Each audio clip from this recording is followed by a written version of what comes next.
de la cuenta de las emisiones. Sí, o sea, porque hoy estamos en el well to wheel, que se llama técnicamente esto de medir las emisiones de la producción del combustible y del uso del combustible. Pero cuando ampliemos el espectro de la cuenta de las emisiones, pues las matemáticas van a volver a cambiar, porque producir un vehículo eléctrico, sabemos que tiene mayores emisiones que un vehículo a combustión. Entonces, lo que más tienen conciencias son las personas con bajos recursos. Ellos a lo mejor tienen más conciencias de personas que tienen muchos recursos, con la diferencia que un rico puede decidir. El pobre o las personas con bajos recursos, por constricciones, no puede acceder a este cambio cultural. Fin del día lo que importa es el transporte sostenible que estamos hablando, ¿no? No cuál es el modal del transporte, ¿no? Tenemos que buscar la solución que sea el bien para todos.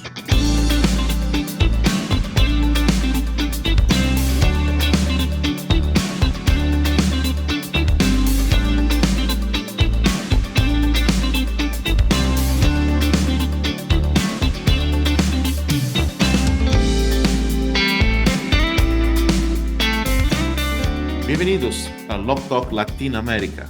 Soy Fabio García y hoy platicaremos de un tema muy importante, el tema del transporte en la descarbonización. También platicaremos sobre el biocombustible en la transición energética. Estamos muy emocionados en compartir historias inspiradoras, conocimientos profundos y consejos valiosos. Hoy tenemos dos grandes invitados, Juan Felipe Bedoya de Colombia y Enrico Conti de México. En este momento de transición no existe un único camino hacia el futuro de los combustibles vehiculares. La transición energética es diversa y depende de muchos factores como geografía, capacidad económica, infraestructura, postventas. Lo único seguro es que debemos reducir o mitigar el consumo de combustibles fósiles, grandes emisores de CO2 y contribuyentes al efecto invernadero y al cambio climático. Alternativas como electricidad, combustibles de baja o cero emisiones, biocombustibles son la próxima fase de la industria. Para alcanzar las metas de descarbonización de transporte, la estrategia probablemente va a estar cerca de esos combustibles. Mas es necesario adoptar un portafolio alternativo y cada combustible será ajustado a las condiciones económicas del país. En reciente encuesta presentada en marzo de 2024 en Brasil, en el seminario Up Eletrificados, los profesionales brasileños apuntaban que el automóvil full hybrid a bioetanol podrá ser el vehículo o el combustible para el futuro en los próximos años. En base a todo este escenario, llamamos a nuestros invitados para esta nueva práctica de Lock Talks. Bienvenidos, señores. Gracias, Fabio, muy querido, muchas gracias por la invitación y un honor estar aquí también con Enrico en esta charla de amigos. Gracias, Fabio, por la invitación. Es un gusto estar aquí con ustedes y conocer también a Juan Felipe. No, es un gusto mío estar con ustedes acá para este nuevo proyecto Lock Talks Latinoamérica, que tiene como objetivo llevar conocimiento a nuestros países. El conocimiento, la educación transforma. Y el modo de llevar que la gente tenga un futuro mejor es que se capacite y tenga más conocimientos para cambiar nuestro mundo y llevar nuestros países a donde ellos sí merecen.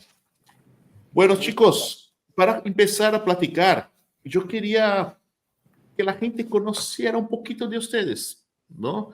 Que conozcan lo que hay por detrás de historias exitosas de la industria y de emprendimientos, ¿sí? Juan Felipe, cuenta un poquito para nosotros, ¿quién es Juan Felipe? ¿No? ¿Cómo fue este camino hasta llegar a CEO de Porsche Colombia? ¿Y qué te llevó a ser este activista de los biocombustibles en Colombia? Gracias, Fabio. Bueno, un poco sobre mí. Yo soy colombiano, crecí en una ciudad al suroccidente de Colombia que se llama Cali, que es conocida por diferentes temas. Dentro de esos, el Valle del Cauca, en el estado donde queda Cali, Es el principal productor de caña de azúcar y de bioetanol también. Yo crecí allá y después vine a vivir a Bogotá y estudié aquí en la universidad. Y un par de años después de que me gradué de la universidad, comencé en la industria automotriz. En el año 94, en una marca de vehículos japoneses. Y ahí trabajé por cerca de 13 años entre la financiera, en la fábrica, porque aquí había una fábrica de esa marca de CKD, una planta de CKD, y también en concesionarios. Y luego de eso comencé a trabajar con las marcas del grupo Volkswagen desde el año 2010. Al principio con un inversionista privado que era el que representaba la marca Volkswagen Automóviles aquí en Colombia, y luego llegó el takeover de Porsche Holding en el año 2012. Y desde el año 2012 trabajo aquí en la compañía como CEO Managing Director de la compañía, y nosotros en Colombia representamos Volkswagen, Audi, Seat, Cupra, Skoda y Volkswagen Camiones y Buses. Yo llevo, pues, como digo, muchos años en esta industria, y ha habido diferentes hechos que me han motivado a encontrar lo que yo llamo una transición energética con sentido para el sector automotor de Colombia. Una es que este sector de los vehículos siempre es muy criticada, ¿no? O está bajo la lupa de los que quieren un ambiente más sostenible, porque los vehículos se ven todos los días en las calles en nuestras ciudades en Latinoamérica, y entonces son un elemento que está en la mira de todas las personas todos los días, ¿cierto? Y después de todos estos años de trabajar en la comercialización y producción y distribución de vehículos, tenemos que pensar cómo hacemos para que la transición energética nos llegue de manera oportuna. Y hace 3 años, el que era en su momento el presidente de Volkswagen en Latinoamérica, Pablo Dizzi, vino a Colombia y estuvimos reunidos y nos presentó la iniciativa, pues muy conocida en Brasil, pero no tanto por fuera de ese gran país, que es cómo descarbonizar el transporte y el transporte liviano, digamos, a partir de los biocombustibles. Y nosotros aquí en la compañía, yo personalmente me puse en la tarea de analizar si el modelo brasilero tenía cabida en Colombia, y hemos contratado diferentes estudios y tenemos recabado diferente información que hoy vamos a compartir con todos acá. Y eso me ha llenado de energía para volverme un defensor de una transición energética con sentido en el transporte y que tenga sentido, Fabio y Enrico, para cada persona en Latinoamérica de acuerdo con sus características, o para cada familia en Latinoamérica con sus características, o para cada pueblo y para cada ciudad. Y eso, digamos, me ha llenado de energía, y me ha llevado a diferentes escenarios. Tal vez esta es mi intervención número 50 en un panel en los últimos 36 meses ya casi, hablando de este tema, lo cual, vuelvo y repito, me llena de energía, me alegra, y la que le dedico hoy en día 25% de mi tiempo aproximadamente. Se ve cómo es la importancia, ¿no?, de la visión de la industria para llevar eso adelante, ¿no? Tenemos una responsabilidad, ¿no? Correcto. Y esta responsabilidad que hace el cambio, ¿no? Enrico, ¿y tú? Contame un poquito. Acá ya la gente sabe que no eres mexicano, eres italiano, ¿sí? Y contame cómo fue caer en México y cómo fue eso crear equipamientos vehiculares y llevar esa empresa al éxito. Gracias, Fabio. Efectivamente, soy italiano, nací en Italia en un pequeño pueblo que se llama Urbino, es una cuña del centro de Italia, hace 44 años. Tengo una carrera como publicista, aunque nunca ejecuté la profesión de publicista. Después me reconvertí en vendedor, administrador. Y la llegada a México se reconduce al año 2014. Antiguamente tuve experiencias profesionales en empresas de refrigeraciones industrial. Esto fue mi primer trabajo, trabajé 5 años. Después pasamos a una empresa que desarrollaba sistemas hidráulicos para maquinarias pesadas. y después pasé a trabajar por una empresa líder mundial en la fabricación de equipamientos modulares para vehículos de trabajo, que es la empresa con la cual todavía sigo teniendo una relación laboral, administrando por esta empresa los desarrollos de los mercados de Norte, Centro y Suramérica. En el 2014 empezamos a trabajar con México. En el 2016, por varias razones, decidí de mudarme a México. Al tiempo estábamos trabajando de la mano de un distribuidor. Después, todos conocemos lo que pasó en el 2020. La empresa que nos estaba representando a México cerró. Las dinámicas mundiales llevaron empresas y tomadores de decisiones a tomar decisiones difíciles. Entonces me encontré en una etapa de mi vida a 12,000 kilómetros de casa, sin los amigos de toda la vida, sin familiares, a reinventarme, a pararme, a decir: ¿qué haces? ¿Regresas o seguimos aquí en México? Fue una locura de una noche, porque me desperté la mañana, agarré el carro y me manejé de Guadalajara, donde estaba viviendo al tiempo, me vine a Querétaro. Aquí rentamos la primera nave de 1,380 metros cuadrados y en marzo del 2020 empezó el proyecto Equipamiento Vehicular México. Entonces, de los malos que vinieron con la pandemia, nosotros agarramos lo bueno, la oportunidad. Se dice siempre que de situaciones malas nacen muchas oportunidades. Entonces, la verdad, estos primeros 4 años pasaron rapidísimos, y la emoción más grande, la misión más grande más que emoción, el empresario tiene una misión: crear riqueza, por favor, para reinvertirlas.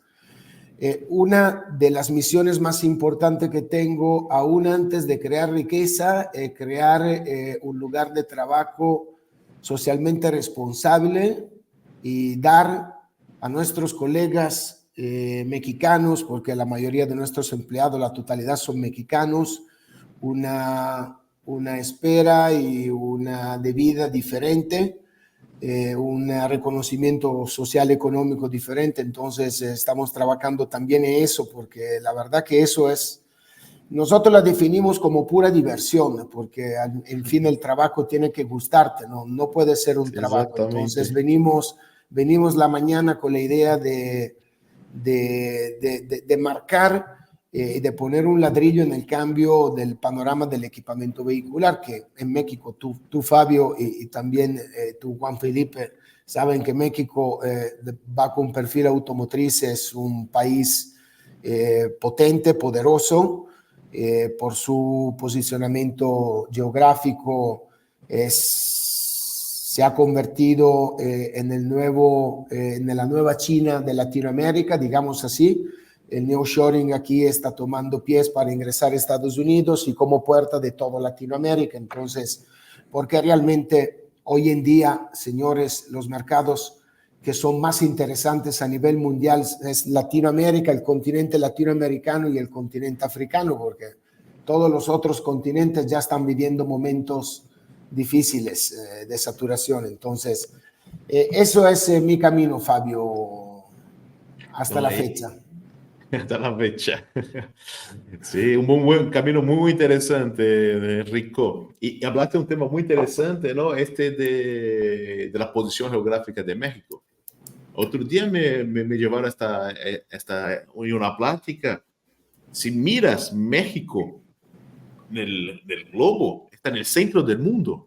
Es un hub natural México, ¿no? Y en la logística se puede explotar muchísimo. Y este tema de nearshoring,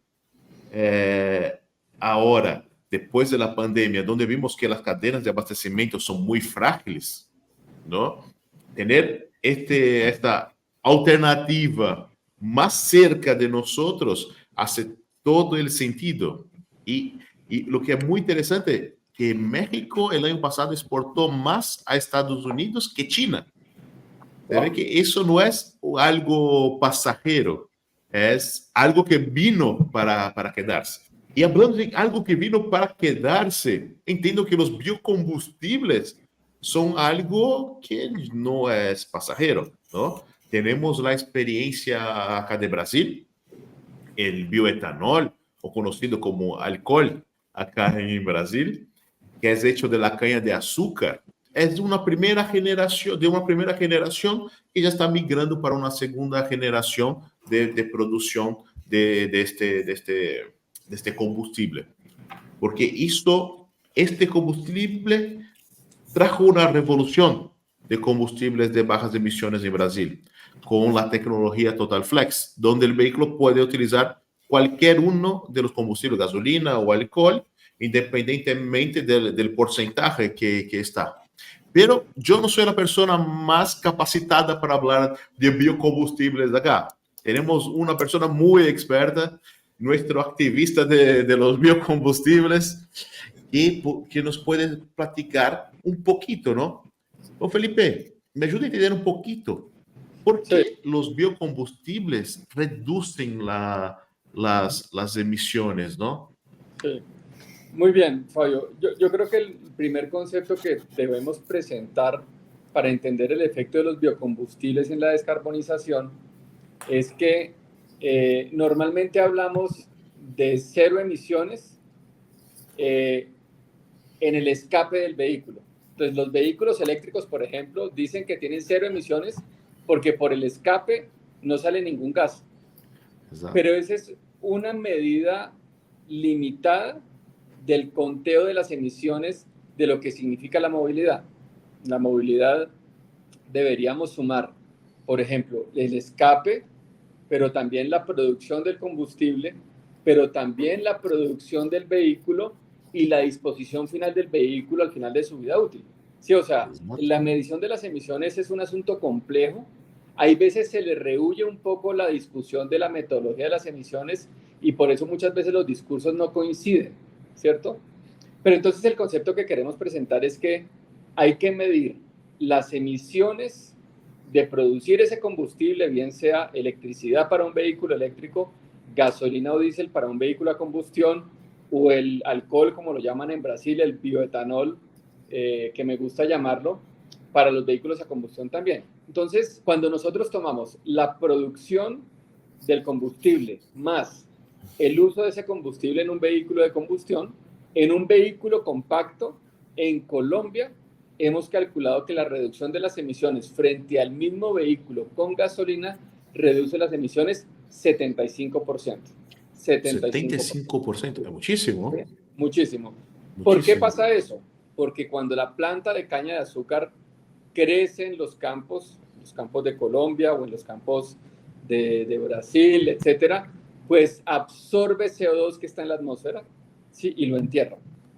Entonces, el crecimiento de esta planta contribuye a la reducción de las emisiones y la combustión de ese vehículo, de ese producto en el vehículo, pues también tiene unas emisiones bajas. Ahora bien, la gente se preguntará, bueno, pero ¿cuál es la matemática de un vehículo eléctrico? En Colombia, que tenemos una matriz de generación de energía muy limpia, igual que en Brasil, porque la generación eléctrica en Brasil y en Colombia son principalmente hidroeléctricas. Sí. Uno pudiera decir que un vehículo eléctrico en Colombia reduce las emisiones cerca del 88%. ¿Sí?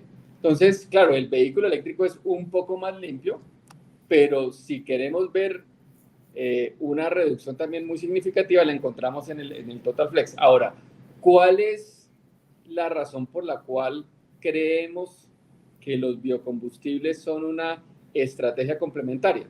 Y es que los vehículos eléctricos tienen precios todavía aún muy elevados cuando los comparamos con precios de vehículos de combustión. En Colombia, por ejemplo, nuestro análisis dice que la prima verde, Bill Gates definió eso en su libro, la prima verde, y es la diferencia entre un producto convencional y uno renovable o sostenible, ¿cierto? En Colombia, en la mayoría de los segmentos, salvo el premium, que ahorita podemos hablar más en detalle, en los vehículos masivos, la prima verde es del 60-70%. ¿Eso qué quiere decir? Que si un vehículo vale, y hablemos en dólares para poder hacer comparable la cosa y todos entendamos, si un vehículo vale $20,000 combustión, pues vale 32.000 o 34.000 un vehículo eléctrico. Y eso lo que significa, ¿sí?, es que la demanda de vehículos no migra rápidamente hacia los vehículos eléctricos y no tenemos en Colombia una opción como la del Total Flex, usando biocombustibles, como explicaste, que se pueda implementar rápidamente, ¿sí?, como lo vemos en Brasil. Porque en Brasil hoy la participación de los vehículos eléctricos es aún muy incipiente, y es porque el país como un todo, la comunidad de Brasil, eligió el camino de los biocombustibles como un camino rápido y expedito para reducir las emisiones. Entonces los biocombustibles juegan un papel muy importante, como también juegan o como van a jugar un papel muy importante en el futuro en diferentes mercados, los combustibles sintéticos producidos a partir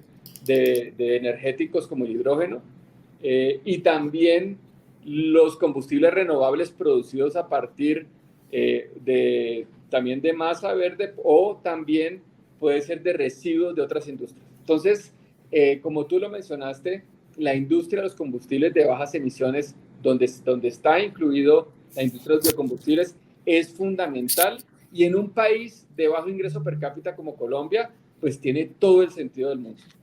Exacto, porque hablando del concepto ese de la prima verde, ¿no?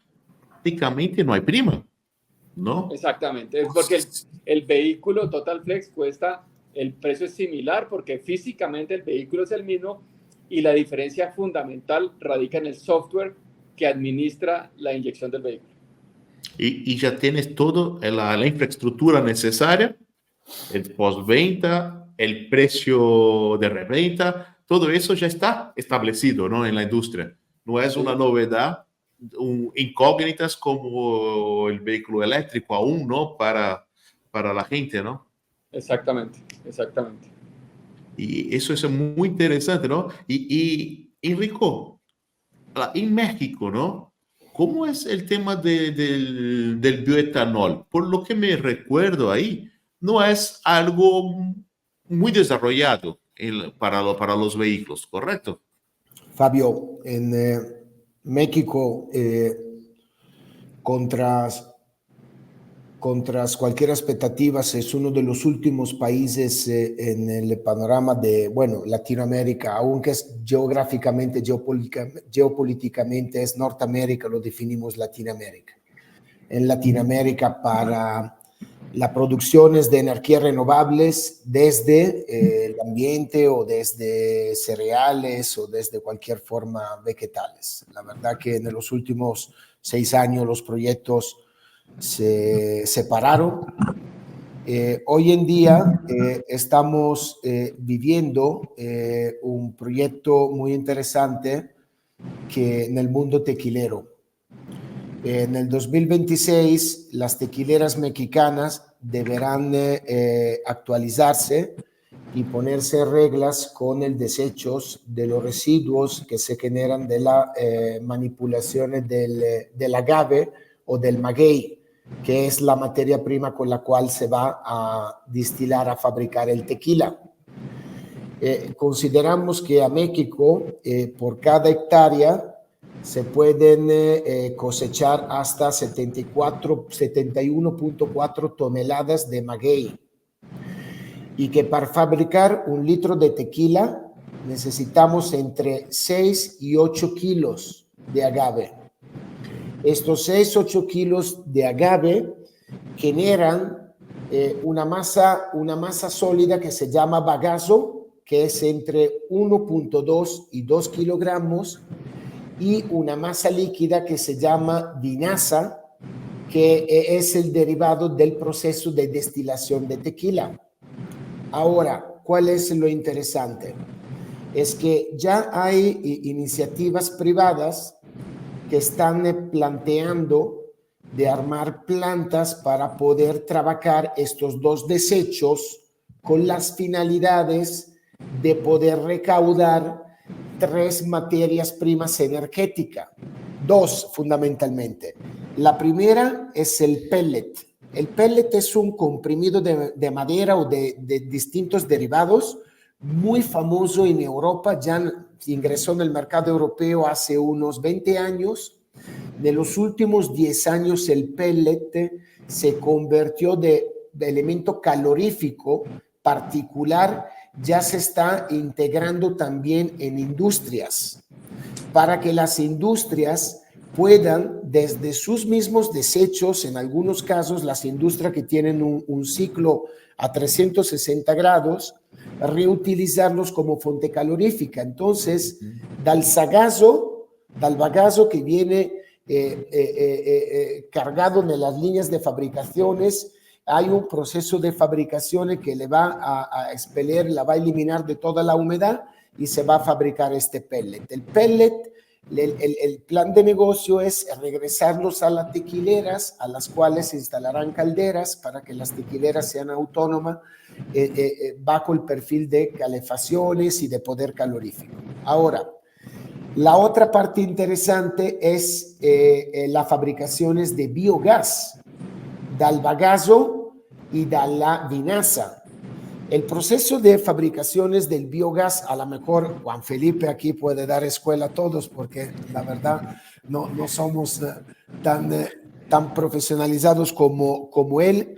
El bagazo viene sometido a una explosiones de vapores a 172 grados centígrados y después a un proceso que se llama hidrólisis enzimáticas por otros 22 minutos, y todo eso detona el proceso de fabricaciones del biogás de los residuos de elaboraciones de la tequila. ¿Por qué es interesante este proyecto? Porque sin duda alguna la tequila es uno de los orgullos mexicanos, es una de las industrias más enigmáticas y más importantes a México, sí, claramente hablando de industria agropecuaria, porque después la otra industria famosa es el aguacate, que sabemos que el aguacate mexicano es casi un DOP a nivel mundial. Entonces, el Comité Regulador de Tequila está muy orgulloso de eso, porque claramente estamos abriendo un panorama nuevo en México y a lo mejor estamos abriendo puertas nuevas, porque realmente también aquí a México, Juan Felipe, tenemos cultivos cañeros muy importantes. De hecho, este proyecto se va a extender también al mundo cañero, donde, entre comillas, estamos participando nosotros con la parte de logística. Entonces, realmente aquí existen ingenios cañeros que son enormes. O sea, no tenemos las mismas superficies de Brasil, pero potencialmente tenemos más superficies de Colombia en términos de cultivo, y tenemos áreas donde solo en un ingenio que fuimos a visitar hace mes y medio se transforman, se manipulan todos los días 70 toneladas de caña diario, solo en un ingenio. Entonces, yo estimo, de acuerdo a lo que nos platicó Juan Felipe, que sí, los biocombustibles, el bioetanol, creo que representará el futuro de la industria automotriz, por lo menos no todas, a lo mejor la última milla, el transporte urbano, los taxis, estos sí se pueden convertir a electrificados, porque a lo mejor existirán infraestructuras, pero de mi punto de vista pienso que el bioetanol, el biocombustible, lo que ya ustedes conocen muy bien, a lo mejor tú, Fabio, más siendo brasileño, pueda representar el futuro. Fabio, yo creo que hay un elemento que mencionó Enrico que es muy importante, y es el área cultivable en los países latinoamericanos. Una de las diferencias fundamentales por las cuales la discusión que existe en Europa o en Estados Unidos, que llaman fuel versus food, ¿sí? Combustible versus comida, pues no aplica para países como los nuestros, ¿sí? Porque nosotros en Colombia tenemos, por ejemplo, 20 millones de hectáreas cultivables o más, ¿sí? Y de esas, para que se den una idea, en Colombia en total hay, no creo que más de 200.000 hectáreas en caña. O sea, la producción de bioetanol muy grande. Puede multiplicarse en cualquier orden que queramos, y eso es muy importante, porque la tierra está ahí, y a la tierra hay que darle uso, ¿sí? Y esa es una de las diferencias fundamentales por las cuales en Europa la discusión de los biocombustibles no es tan fuerte, o sea, no promueven tanto, pero hay países donde ya la mezcla obligatoria está en el 12%, pero aquí tenemos todo el camino por recorrer. Aquí en Colombia, así como en Brasil o en México, hay tierra para cultivar y para aprovechar para los biocombustibles. Entonces quería mencionar ese elemento que Enrico lo mencionó de manera muy adecuada. No, y eso hace todo sentido, ¿no? Y por dos temas que hablamos, ¿no? Uno, lo que recién hablaste, creo que de la parte del hemisferio sur del planeta, hay mucha tierra para cultivar y hay las condiciones perfectas para cultivar la caña u otros elementos para producción de biocombustibles, ¿sí? Y no tiene mucho dinero disponible. Entonces, hace todo el sentido para el hemisferio sur ter una solución que sería distinta para el hemisferio norte, ¿no? Donde no tienen las condiciones de cultivar como tenemos nosotros, pero ahí tiene también un question mark, porque ahí podría ser el vehículo eléctrico la mejor solución, pero la matriz no es limpia. De acuerdo. ¿Cómo queda eso? ¿No? ¿Cómo es este dilema? El dilema se tiene que resolver con la matemática de la cuenta de las emisiones. Sí, o sea, porque hoy estamos en el well to wheel, que se llama técnicamente esto de medir las emisiones de la producción del combustible y del uso del combustible.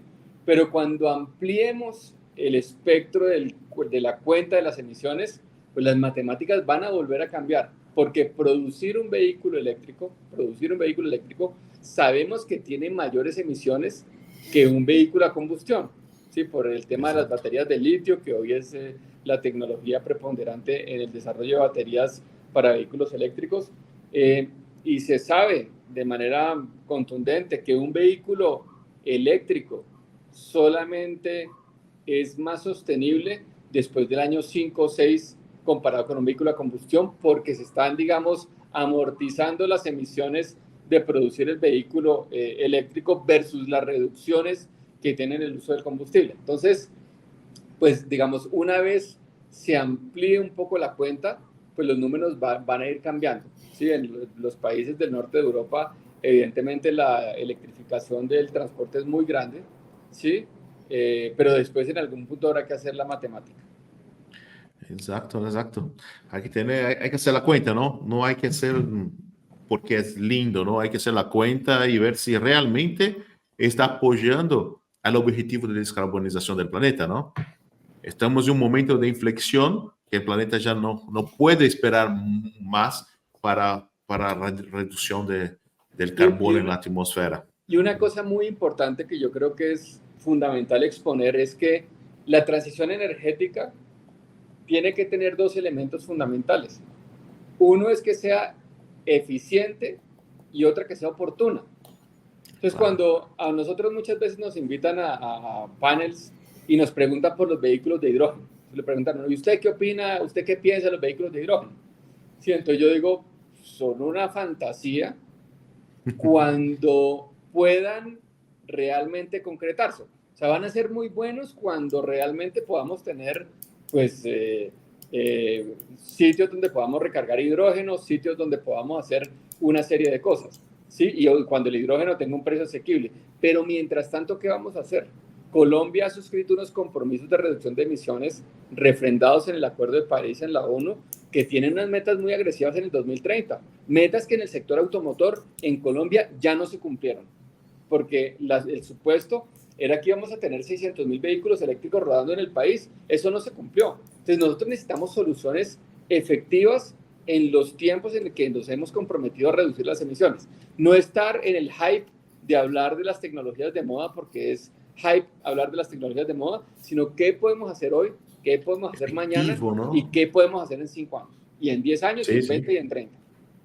Hay que empezar, ¿no? Hay que dejar, no llevarse por la moda y hacer algo efectivo, como lo que están haciendo ustedes ahí con el tema del bioetanol, ¿no? Correcto. Y hablando de ese tema del bioetanol, tal vez hablar un poquito más de la prima verde, ¿no? Lo que ya hablamos, y crear un poquito de polémica, así, un poquito de fricción. La gente promedia, ¿crees que podría llegar a pagar por eso, Enrico? ¿O acá en México o en Europa? Europa la gente pagaría, en México no. ¿Qué piensas tú? Pagar por algo que alguien otro se impuso y por el cual se creó una moda. Yo la verdad pienso que no sea solo un problema de Latinoamérica, yo creo que sea un problema también del viejo continente, de Estados Unidos, Canadá, de países con poder adquisitivo. Antes, Juan Felipe segmentó bien la venta de carros premium, carros luxury. El cliente luxury se acercó al eléctrico no por conciencia ecológica, se acercó por moda, porque quería tener el primer carro eléctrico que una marca sacó en el mercado. Entonces, lo que más tienen conciencias son las personas con bajos recursos. Ellos a lo mejor tienen más conciencias de personas que tienen muchos recursos, con la diferencia que un rico puede decidir. El pobre o las personas con bajos recursos, por constricciones, no puede acceder a este cambio cultural. Este cambio cultural que en todo el mundo se están imponiendo top-down. Básicamente, sí, somos conscientes que el mundo está haciendo unos llamados. Los desastres de la naturaleza son la primera alarma. Hay que hacer algo, por supuesto. Sin embargo, una de las responsabilidades para caer un poco en una polémica soft, Fabio, digamos que este acompañamiento o esta transición al eléctrico, al electrificado, que es lo que nos está generando inquietudes, dudas, nuevos proyectos como justamente Juan Felipe está liderando del bioetanol, no fueron soportados de los gobiernos. O sea, aquí quisieron hacer la prueba. Aquí hubo una persona que hace 15 años inventó una marca de automóvil eléctricas exitosa y por moda las personas las compraban, pero si hoy en día, quedando en el eléctrico, pensamos que el 55% de la población mundial no tiene estacionamientos en casas y que estaciones el carro por las calles o en estacionamientos públicos, ¿cómo podemos pensar sin un plan estratégico de infraestructuras que tienen que ser apoyadas del gobierno o de los gobiernos o de los gobernantes, pensar a un proceso de transición al eléctrico, al electrificado? Porque hoy en día sí hablamos de bioetanol con Juan Felipe, tú vienes, Fabio, de Brasil, donde ya se utiliza, pero por 2/3 partes del mundo es un argumento desconocido, un tabú, por las razones que también Juan Felipe nos comentó por Europa, por las cuestiones de la problemática de las limitantes de campos de cultivos y son. Entonces, las polémicas, yo digo que a lo mejor no es muy elegante dar o desechar culpas a los gobiernos, pero realmente impusieron algo y no hay infraestructuras, porque realmente yo soy italiano, regreso en Europa 3 veces, 4 veces al año y la realidad es que no hay infraestructuras, aunque estamos hablando del primer mundo. No hay infraestructuras. Entonces, te contesto, Latinoamérica yo lo veo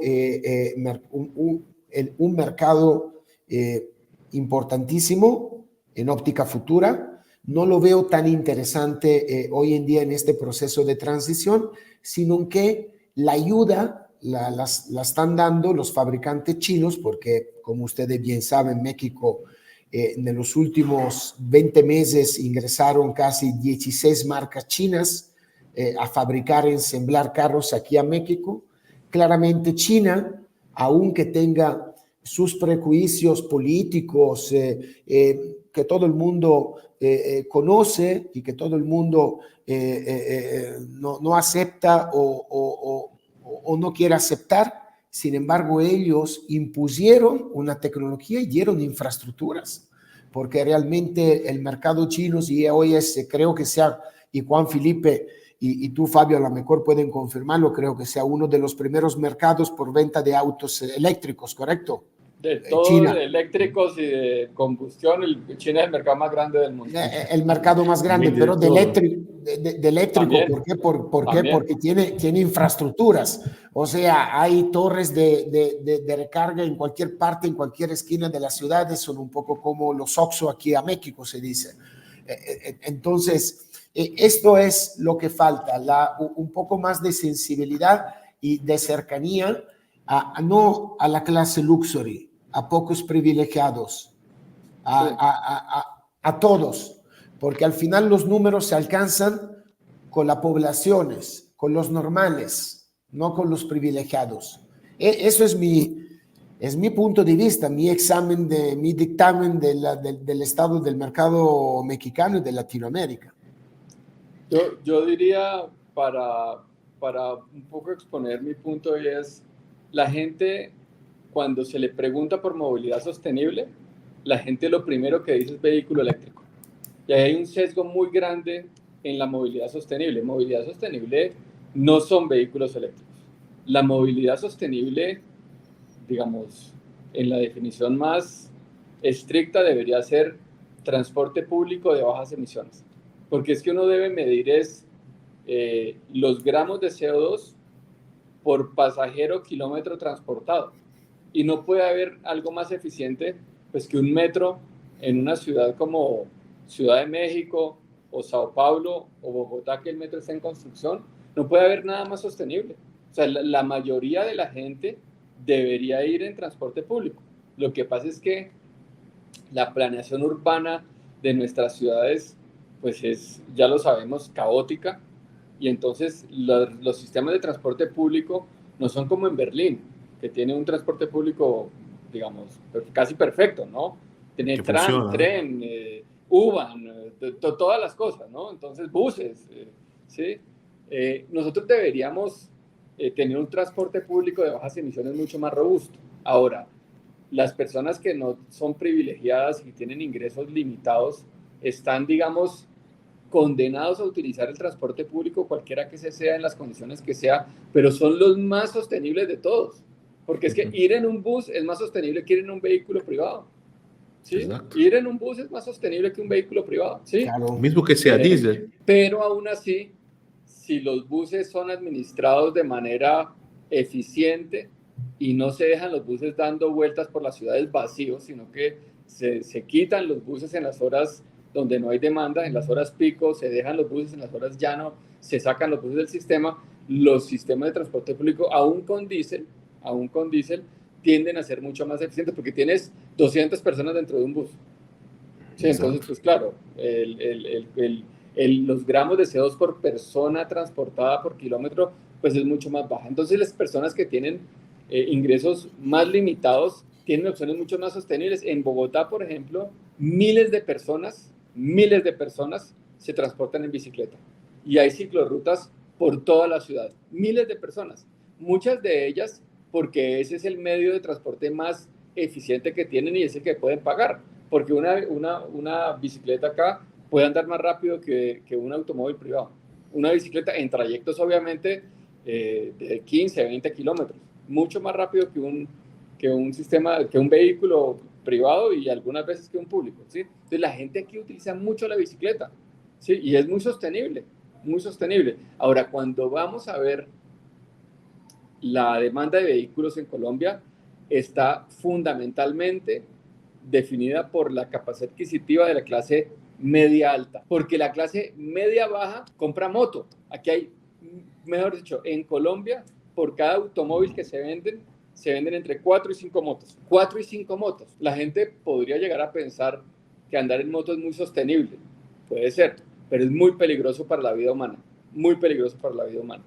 Accidentes de tráfico todos los días con motocicletas. Entonces, claro, tener recursos limitados puede que lo deje con pocas opciones de movilidad sostenible como vehículos eléctricos, pero lo deja condenado a las realmente más eficientes de movilidad sostenible, que son caminar, tomar un bus o tomar la bicicleta o la moto. ¿Sí? Entonces es una paradoja, ¿no? Sí, sí, es una paradoja, ¿no? Exactamente, eso es un muy buen punto de vista, Juan Felipe. Fin del día lo que importa es el transporte sostenible que estamos hablando, ¿no? Claro. No cuál es el modal del transporte, ¿no? Tenemos que buscar la solución que sea el bien para todos, el bien común, ¿no? Exactamente. Y apoyar todo esto en los buses, en las ciudades, es un tema muy importante, ¿eh? Obviamente, sabemos que hay áreas de oportunidades infinitas en nuestros países de transporte público, pero es un tema bastante importante y que va a ser fundamental para lograr la reducción de carbono. Creo que no hay otro camino y es eso, ¿no? Hay que mirar de forma integral. No es solamente un pedacito, hay que mirar la matriz. Como que creo que ya hablamos, no va a haber una sola solución, no una sola, un combustible, un vehículo. Hay que mirar la matriz, hay que mirar todo lo que hay disponible y ver lo que hace sentido, ¿no? Para cada uno de los países, de la gente, para llegar a lo que es mejor para todos. Creo que está muy padre, pero ya estamos con 45 minutos de plática. Pasó muy rápido. Quería de ustedes, ¿no? Pedir una cosa que creo que podemos sugerir o que ustedes pueden aconsejar un tip para las futuras generaciones y no tanto para las futuras, para las actuales como nosotros, ¿no? ¿Qué podríamos dejar para ellos? ¿Qué consejos ustedes podrían dar en base a todo el conocimiento y la experiencia que ustedes tienen? Bueno, Felipe, ¿qué, qué, Yo, qué puedes aconsejar a nosotros? Yo hace poco estuve revisando una definición de sostenibilidad. Y la definición de sostenibilidad es que el patrón de consumo que tenemos hoy sea perdurable en el tiempo por las generaciones que vienen. ¿Sí? Y cuando hablamos patrón de consumo, podemos hablar del transporte que utilizamos, pero también, por ejemplo, un tema muy crítico que hay acá y que también sé que en México es difícil, seguramente en Brasil no tanto, es el acceso al agua, por ejemplo. El acceso al agua es un tema muy importante. Y diferentes recursos de los cuales consumimos.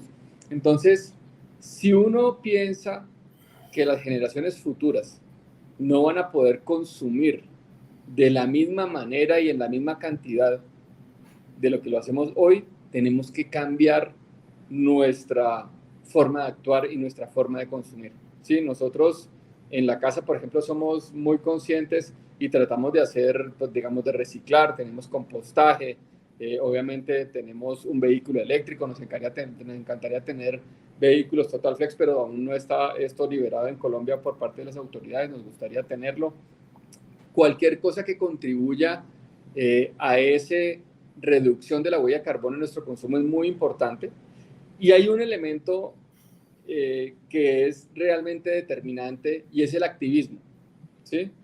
Porque, digamos, el activismo lo que permite, como decimos aquí en Colombia, es montar más gente al bus, ¿sí? Montar más gente al bus. Nosotros, en todos los eventos en que hemos participado con esta iniciativa de la transición energética con sentido, hemos encontrado un sí rotundo en me uno de esta iniciativa y yo creo que por eso es que hay que seguirlo haciendo y es que podamos hacer mucho más consciente en la gente que en la forma en que consumimos no está siendo lo más sostenible posible. La gente hay veces no le gusta ser tan activista, la gente es un poco más tímida, ¿no? En ciertos elementos.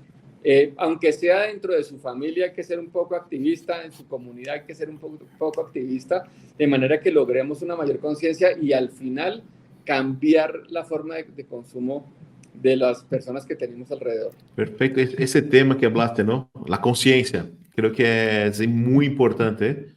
Cada uno es importante, ¿no? Mismo que no crees, una palabra, una acción vai empezar a cambiar la conciencia del próximo.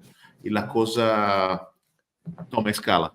Y si no tomar escala, no vamos a solucionar nuestro problema, ¿no? Y Así es. Enrico, ¿qué puedes dejar ahí para las futuras generaciones? Seguramente Juan Felipe reasumió de forma exemplar unas sugerencias muy interesantes por las nuevas generaciones que ingresarán en el mundo de la logística y de la sostenibilidad, porque al final yo lo que puedo aportar siendo proveedor de la industria logística, considerando que ya Juan Felipe sensibilizó un poco sobre el acercamiento a formas de responsabilidades que se puedan perpetuar en el tiempo y sobre todo creer en lo que hoy en día estamos viviendo, porque al final las personas tienen que vivir una realidad de convicciones, o sea, lo que estamos recibiendo desde hace muchos años no es una película, no es un movie, aunque a muchos gustaría despertarse pensando que estuviéramos viviendo una película, pero desafortunadamente el mundo está cambiando, algo tenemos que hacer.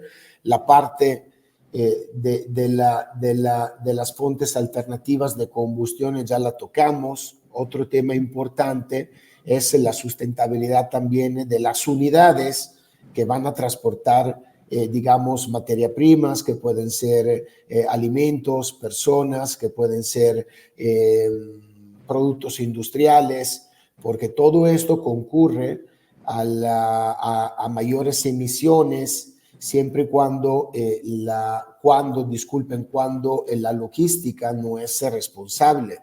Entonces, aquí en estas últimas décadas se habla de cómo eficientar las reducciones de dióxido de carbono, cómo reducirlas. Sin embargo, no se habla mucho de cómo eficientar las actividades, las operaciones de muchas empresas de logística, que son un poco, regresando al comentario que hizo Felipe sobre el transporte público, de readunar a lo mejor las 150 personas en un camión para llevarlas a su destino.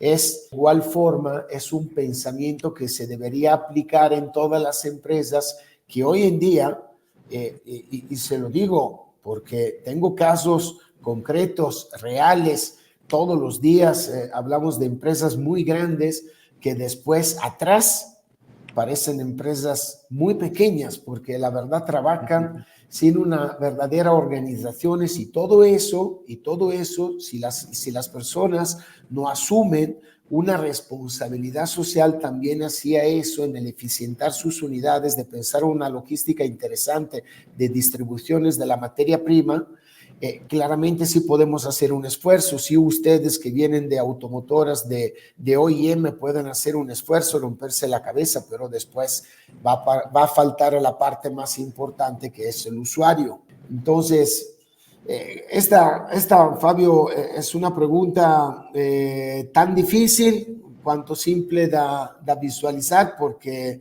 realmente el ser humano es una persona muy difícil, y que aunque le pongan enfrente la cruda realidad, prefiere ir adelante y no cambiar su ruta, su camino. Esta es la mayoría, porque los grandes cambios se pueden realizar si la mayoría de las personas creen en estos cambios, porque grandes cambios, sí, a lo mejor hay líderes que deciden de cambiar, pero al final los cambios tienen que ser general. La persona, ¿no? Dividido, Sí. Las personas. Sí, sí. Me hiciste acordar dos cosas, ¿no? Uno es eso, ¿no?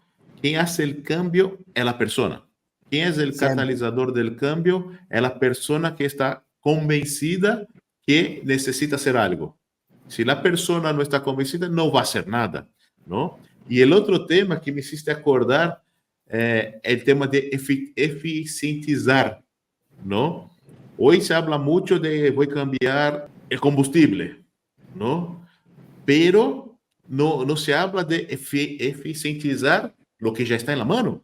Que no sea el ejemplo del bus, pero si voy a trabajar solo, no puedo llevar más 2 cuates junto conmigo, ¿no? Para ahí ahorramos 4 autos y 3 autos, tenemos uno solo, ¿no? En la calle. Eso en la carga de transporte, en la logística es lo mismo, ¿no? Puedo eficientizar un transporte, una ruta, el manejo del camión, ¿no? Entonces, se puede hacer mucho, ¿no? Y eso me hiciste acordar de mi doctorado que estoy haciendo, de la tesis. Estoy preparando una norma, una normativa similar a ISO, como de ISO, para hacer que capacitar las personas para el transporte sostenible. Entonces, sería una normativa de cómo la gente trabajar dentro del transporte para que él sea sostenible. Y así capacitar a la gente. Que la gente tenga acceso a la capacitación y que las empresas sepan que esa persona tiene ese conocimiento. Así, nosotros logramos crear la conciencia y que la persona cambie su mindset y que, como hablamos un ratito, y que cada uno importa, ¿no? Yo reciclo, mi vecino no recicla, pero tú, si tú ya haces tu parte, tu vecino en un par de días, un par de meses, un par de años, va a ver tu ejemplo y va a empezar a reciclar. La gente sigue al ejemplo, ¿no? Entonces, hay que dar el primer paso. Sí. Y es uno de los objetivos de este podcast, ¿no? Es dar un primer paso, es traer conciencia, es traer equidad de conciencia en Latinoamérica, porque hoy hay disparidad, pero si logramos que la gente de Latinoamérica escuche lo que ustedes hablaron, ¿no? La importancia que es lo que ustedes hablaron, no sé si mucha gente vamos a impactar, pero si impactamos uno, ya estoy contento, hicimos un cambio. ¿Sí? Completamente. Es correcto. Chicos, muchas gracias. Me quedé muy contento acá con ustedes. Creo que fue una plática muy inteligente, con muchos insights, con mucho conocimiento. Y quería que ustedes dejasen las últimas palabras para despedir de la gente. Pues yo lo que invitaría a todas las personas que están viendo este podcast en cualquier momento de su vida es que piense que la transición energética depende de uno, depende de la forma como nos relacionamos con lo que consumimos y hacer siempre lo que tiene sentido para uno, ¿sí? Que es diferente de lo que puede tener sentido para una persona en otro país de Latinoamérica y ni qué decir en Europa o en Norteamérica, ¿sí? Que tenga realmente sentido. Y pensar mucho en las generaciones futuras, porque el corto plazo, estamos viendo demasiado el corto plazo y no estamos pensando en el largo plazo. Ese es uno de los problemas que estamos teniendo para lograr implementar soluciones globales de descarbonización. Entonces la invitación es que promovamos una transición energética con sentido y que nazca desde cada uno de nosotros. Enrico, tus últimas palabras. ¿Qué podemos decir que ya no dijo Felipe? Realmente es que la transición en lo que estamos viviendo hoy día, la sugerencia que yo puedo dar es que las personas tienen que, ante que nada, buscar el camino indicado, porque al final, hablando con profesionales, hay profesionales que ejecutan un encargo de directivos o de CEOs o de propietarios, dueños de empresas, con más o menos responsabilidades hacia el mundo externo a la empresa. Ahora, cuando exhorté en una de las primeras preguntas, les compartí una de las visiones que tengo más apegadas, que es de cambiar un poco el estatus de vida social de las personas, de nuestros colaboradores. esta es una intención, es un plan, es un objetivo, es un roadmap, es parte de nuestro roadmap. Esto no se va a cambiar y pienso que sea una conciencia social que yo asumí viviendo una determinada situación geopolítica. Ahora, regreso a lo que estábamos conversando. Tienen que creerle en las cosas. Como bien dijo Juan Felipe, la constancia, individuar el objetivo, pensar un poco más allá del presente, un poco cómo deberían hacer los directivos de empresas, tener una visión más allá de lo que somos hoy día y creerle, porque realmente necesitamos este cambio, necesitamos todavía individuar o conocer cuál será el mejor cambio, porque sin duda alguna lo que conversamos hoy día abrió muchas dudas en nuestras cabezas y en las cabezas de las personas que nos están escuchando, porque hasta hoy la mayoría de la población mundial pensaba que la electrificación sería el futuro, el cambio. Y la realidad tenemos que poner siempre en discusión tomas de decisiones que a lo mejor llegan top-down, sin embargo, sin perder de vista el objetivo, que es lo de vivir un mundo más limpio. Excelente, excelente, Enrico, excelente, Juan Felipe. Muchas gracias. Fue un placer, un gustazo estar con ustedes acá. No tengo palabras para decir cuán agradecido estoy por la participación de ustedes. Este es un proyecto... A ti por la invitación, un gran abrazo, un honor estar aquí con Enrico y con Fabio en esta conversación tan interesante y tan importante para el mundo. Muchas gracias a ustedes. Y vamos, cerramos por acá. Estamos con 1 hora de grabación. ¿Sí? Este es Long Talks Latinoamérica, Logística y Sostenibilidad. Un gusto estar con ustedes y hasta el próximo capítulo. Muchas gracias. Hasta luego. Nos vemos en breve. Gracias. Un gran gusto.